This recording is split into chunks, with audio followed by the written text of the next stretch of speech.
एक समय की बात है, एक छोटे से गांव में रामू नाम का किसान अपनी पत्नी सीता के साथ रहता था।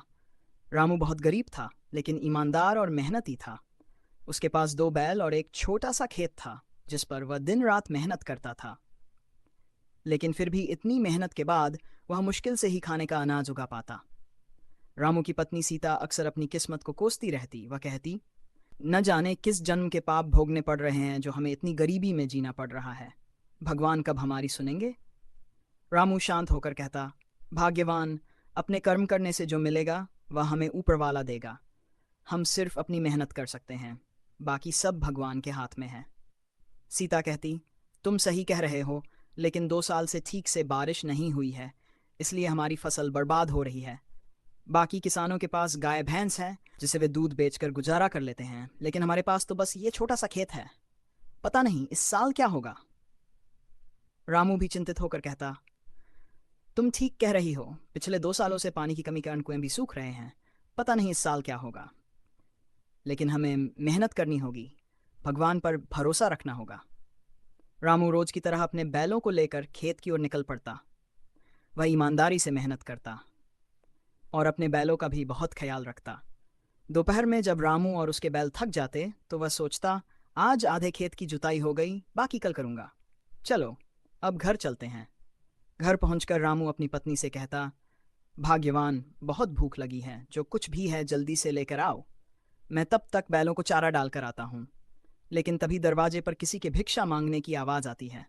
बाहर जाकर देखते हैं तो एक साधु खड़ा था।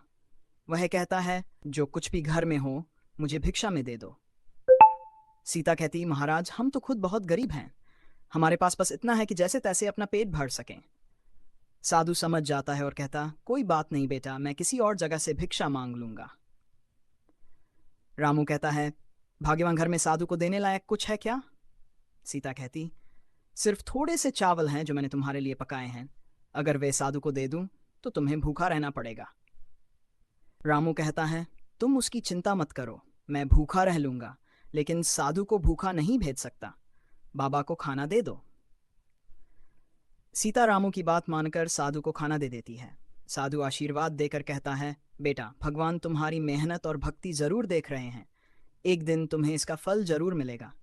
अगले दिन रामू अपने खेत की जुताई कर रहा था। अचानक उसका पैर हल के नीचे आ जाता है और कट जाता है। रामू दर्द से कराह उठता है। हे भगवान, ये क्या हुआ? क्या मेरी मेहनत और अच्छे कर्म का फल यही है? रामू घर पहुंचकर अपनी पत्नी को सब कुछ बताता है।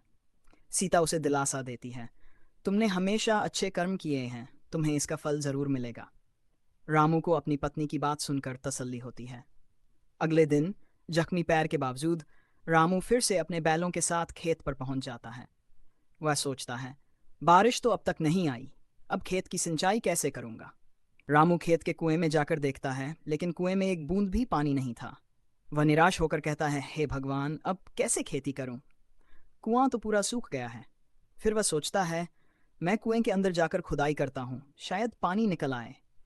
रामू कुएं के अंदर उतरकर खुदाई शुरू कर देता है। कुछ देर बाद अचानक एक पत्थर के नीचे से पानी निकलने लगता है। रामू खुश होकर कहता है, हे भगवान, ये तो चमत्कार है, ये सब मेरे अच्छे कर्मों का फल है। रामू की मेहनत और ईमानदारी आखिरकार रंग लाई।